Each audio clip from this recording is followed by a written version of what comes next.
One big thing for me is I just took the LSAT Flex July.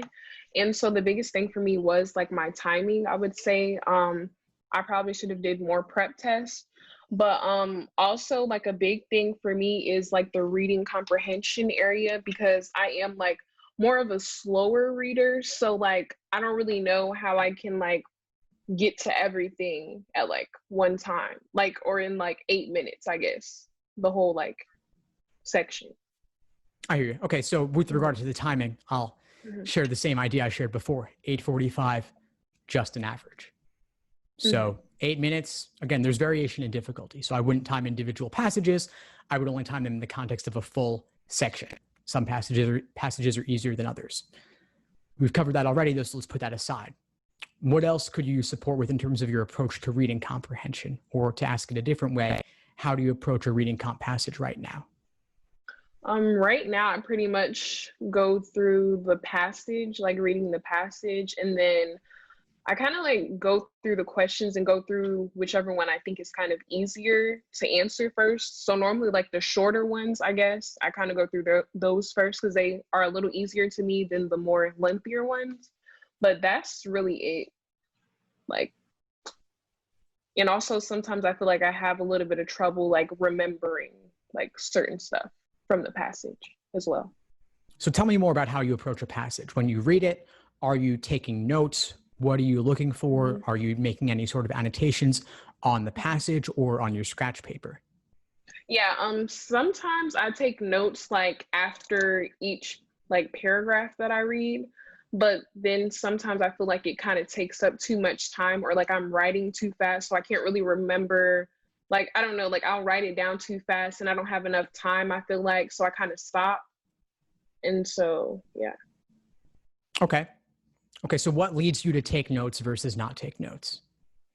Um, I feel like taking notes will help me remember like more so like each area that I just read because like sometimes it's harder when you're like getting new information in like the next, paragraph and like stuff like that. But it's just more so I feel like it does take up time writing it out. Yeah, it does. It's a trade off. Yeah.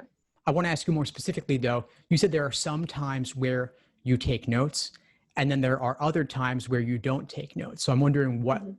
is involved in making that decision for different passages. Um, if I feel like the area that I'm taking notes on, like normally I feel like that area is like more like important. I guess it's more like the main idea of like the passage. So that's where I'll like normally write it down. Okay, I hear you. And how long do you spend on Mhm. taking these notes? And how long do you spend on your initial read? I'm not really sure how long I take on the notes per se, but like reading it, I'll say it'll take me like anywhere from like 3 pushing like 4 minutes just for like reading it. Yeah. Okay. And then do you find that it becomes a bit of a time crunch with the questions? I heard from you that you were kind of running out of time. Yeah, I do. I feel like I definitely like run out of time by the time I get to the questions and things of that sort. Okay. Are there ever situations where you feel like there was some time that you used on that initial read through or note taking that didn't end up serving you? Yes. Okay. So what areas might that be? Sometimes like when I write stuff down, I feel like it might not have been as important as I thought it was. And so sometimes when I get to the actual questions, like sometimes I might think the main point, for example, like I might think the main point or the main purpose of the passage really was like I thought it was that, but it really wasn't. And so like that was kind of like what I wrote down and then I go back to the questions and I noticed I was kind of off. And so it seems like it was a waste of time basically. And so do you feel like you start to get a sense of when that note taking doesn't serve you? Yeah, when I get to the questions normally.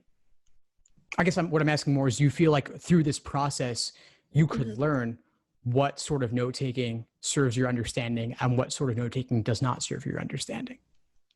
So I you can guess develop like an intuition for it. I guess like if I do it more, then I can figure it out. Because I do know, like, I didn't really focus on reading comprehension as much because I kind of like felt like at first, well, like I read all the time. So it's like it wouldn't be like where I needed to focus on as much. So I really focused more on like logical reasoning and logic games. But then later on, like when I started like going through it, I noticed that I'm kind of like struggling there the most. Yeah. And when are you taking the LSAT? Well, I just took it in July, so I was planning on taking it again in like maybe October or November to give me more time to really like prepare again and hopefully be the last time I'll take it. Yeah. So you've got some time to experiment. Mm-hmm. If you're going for October, you've got over 2 months. So I would be thinking about developing a consistent note-taking strategy as well as a consistent approach and an idea of where to allocate time and what to look for. Reading comprehension is more personal than any other section of the exam because you've been reading your whole life. You've been reading in different contexts. You've done reading comprehension on perhaps the SAT or the ACT or other standardized exams, or even simply in high school and college. A lot of it's a lot of reading comp. So not just one strategy will work for every single student. I typically find those who do the best on reading comp tend to mark and write down very little or not at all. So I would tend towards less, but it could serve you to write down something. Okay. So I'd suggest do a handful of passages one way, a handful of passages the other way, meaning do a handful where you write down nothing at all. Do a handful where you take some minimal notes. Do a handful where you use the annotation tools, clunky as they are, like the highlighting and the underlining on the digital LSAT site on Law Hub, for example. Mm-hmm. And see what feels the best for you and what gets you the highest accuracy rate. So I'm not going to simply just give you the answer like this is the way to go about it. I'm going to suggest experimentation and then seeing what works in the end. Okay. There are a couple of drills I'll recommend for you. One is read a passage, take some notes, and then attempt the questions using only your notes and your memory. This is obviously not realistic. You will be able to go back to the passage on test day, but as an exercise, how would you engage with the passage differently if you weren't going to be able to go back to it? How would you read differently?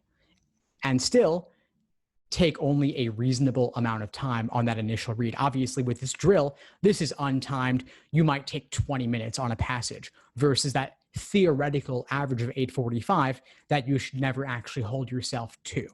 Maybe it takes 20 minutes, maybe you take 30 minutes, but as an exercise, you're really digging into the depths of your memory. I talked to Jackie about this in the logic games context. Could apply differently here. But again, just a place to play around.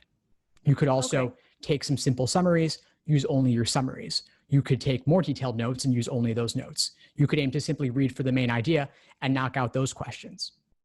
All the general global nature questions. Thanks for tuning into the show. Please subscribe if you haven't done so already to be notified of new episodes as I release them.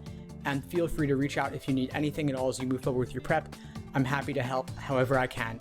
In the meantime, I'll wish you all the best and take care.